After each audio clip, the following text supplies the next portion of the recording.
पर एजेंडा क्या है दरअसल? क्या सिर्फ 4 बिल? ये मेरे गले से बात नहीं उतर रही है बृजमोहन श्रीवास्तव, आपका तो इतना असीम तजुर्बा है राजनीति का।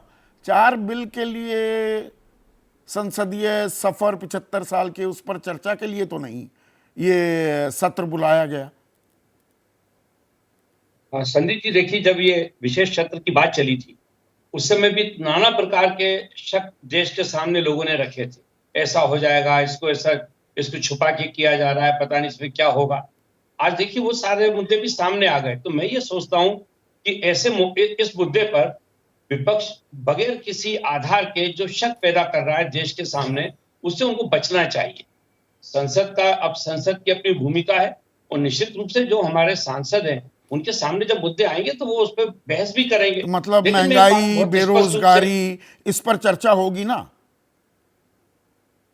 ये इस पे निर्भर करता है कि जो संसद में बैठने वाले लोग हैं वो कितनी गंभीरता से इस मुद्दे पे बात करना चाहते हैं। क्यों? क्योंकि एक आप नहीं देख नहीं, रहे ये हैं, लाइसेंस, एक आप मिनट देख, एक मिनट, अब मैं रोक रहा हूं ब्रज भाई। ये लाइसेंस सांसदों को किसने दे दिया? कौन चुनता है सांसद? जनता जनार्दन कौन है इस देश में? आम आदमी। उनके प्रतिनिधि मात्र हैं सांसद। उनकी बपौती नहीं है कि वो तय करेंगे कि ये मुद्दा किया जाए या नहीं। आम आदमी के जो मुद्दे हैं, क्या उन पर चर्चा नहीं होनी चाहिए? आम आदमी ने भेजा है। ये 1.5 करोड़ रुपए हर घंटे जो लग जाते हैं, मैं देता हूं, आम आदमी देते हैं वो पैसा।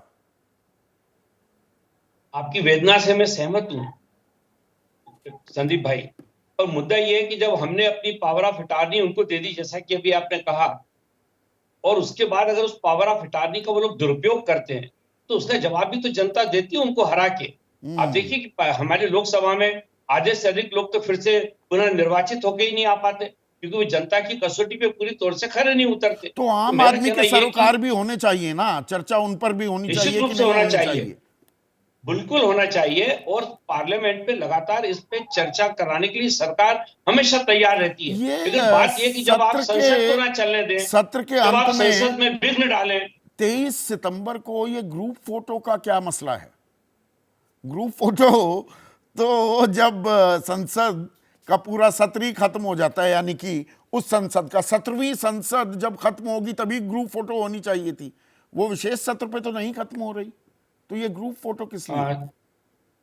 संदीप जी देखिए, इसके लिए कोई ऐसा नियम नहीं है कि ग्रुप अच्छा फोटो उसी दिन होगा या उसके पहले होगा। अच्छा। ये सब लोगों की सहमति से तय हो जाता है। और इसके लिए जो मेंबर ऑफ पार्लियामेंट से वो लोग भी अपने सुझाव देते हैं और अंततः जो अंतिम निर्णय वो तो स्पीकर साहब लेते हैं। उनकी 24 की उनकी लड़ाई जिम्मेदारी है इस है, ये तो मामले में। आप मानेंगे ब्रज भाई।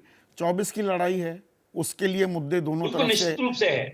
तो हाँ, ऐसे में ये मुख्य चुनाव आयुक्त और चुनाव आयुक्त की नियुक्ति को लेकर जो विधेयक वो तो राज्यसभा में पेश कर दिया गया था, उसको कानून बनाने की जो तैयारी सरकार की तरफ से साफ दिख रही है। जो समिति है देख उसमें सरकार के 2 नुमाइंदे, प्रधानमंत्री और एक केंद्रीय मंत्री, और विपक्ष का एक, कोई मुख्य न्यायाधीश नहीं। निष्पक्ष रहेगा? संदीप भाई, निष्पक्ष रहेगा? ये तो मुख्य संदीप भाई ये चुनाव विपक्ष का, आयुक्त का चुनाव क्या निष्पक्ष तरीके से हो पाएगा? संदीप भाई देखिए, निष्पक्षता कहां पे आके टिकती है? जिनको चुना जाएगा वो निष्पक्ष रूप से फिर काम करते हैं या नहीं, वो है मुद्दा सरकार के असली। 2 नुमाइंदे, तो उसमें आप ऐसा निष्पक्षता का क्यों पैमाना कहां रह गया? नहीं, मेरा कहना ये कि हम ऐसा क्यों मानते हैं कि जिन लोगों को हमारे ये जिम्मेदार लोग चुनेंगे वो देश के कानून के साथ मतलब खिलवाड़ नहीं नहीं, करेंगे? मैं थोड़ा समझना चाह रहा हूं, मैं थोड़ा नादान हूं। एक मिनट एक ये मिनट मेरे एक ना मिनट समझ में आने ब्रज वाली भाई, बात है। मैं थोड़ा नादान हूं। मुझे बताइए, सरकार आम जनता चुनती है, वो चुनाव के जरिए चुनती है। उस चुनाव में निष्पक्षता हो, पारदर्शिता हो, ये काम चुनाव आयोग का। सरकार ही चुनाव आयुक्तों का चुनाव करने लगे तो ये चुनाव कैसे निष्पक्ष होंगे? बहुत सारे चुनाव बोल दिए मैंने, पर सवाल समझ में आ गया ना आपके? संदीप भाई मैं बिल्कुल समझ रहा हूं। हम ये उंगली किसी पे भी उठा सकते हैं। देखिए कि एक समय इसी चुनाव आयोग ने पूरे देश के लोगों को, स्वर्गीय सेशन साहब ने पूरे देश को बता दिया था कि किस प्रकार से शक्ति होती है चुनाव आयोग के पास। इसके पहले भी लोग थे, लेकिन वो अपने अधिकारों का उपयोग नहीं कर पाए। मेरा कहना यह कि ये व्यक्तियों पर निर्भर करेगा। कोई भी आदमी व्यक्तियों जिसको पर चुनने निर्भर वाले करेगा। लोग हैं, अच्छा, उसको सरकारों का तो कोई उसे- लेना उसे- देना नहीं होता, सरकारों उसे का चुनेगा लेना भारत देना के नहीं लोग ना। होता। उदयवीर भारत के सिंह, जनप्रतिनिधि एक मिनट में समझ चुनेंगे। गया आपकी बात। पत्रकारिता कोई इमोशन नहीं है, ना अपना कोई ज्ञान देना है और ना कोई विचार थोपना है। पत्रकारिता क्या है? पत्रकारिता का मतलब है सही जानकारी इकट्ठा करना और तथ्य बताना। पत्रकारिता आज जितने महत्वपूर्ण दौर में है, शायद पहले नहीं थी। इस दौर से निकलने के लिए सिर्फ सच दिखाने की जरूरत है, वो सच जो आपके हित को आगे रखे। इसलिए अब रात 9 बजे प्राइम टाइम नहीं होगा, ये आपका टाइम है। जगविंदर पटियाल के साथ देखिए पब्लिक इंटरेस्ट, सोमवार से शुक्रवार रात 9 बजे सिर्फ एबीपी न्यूज पर। एबीपी न्यूज आपको रखे आगे।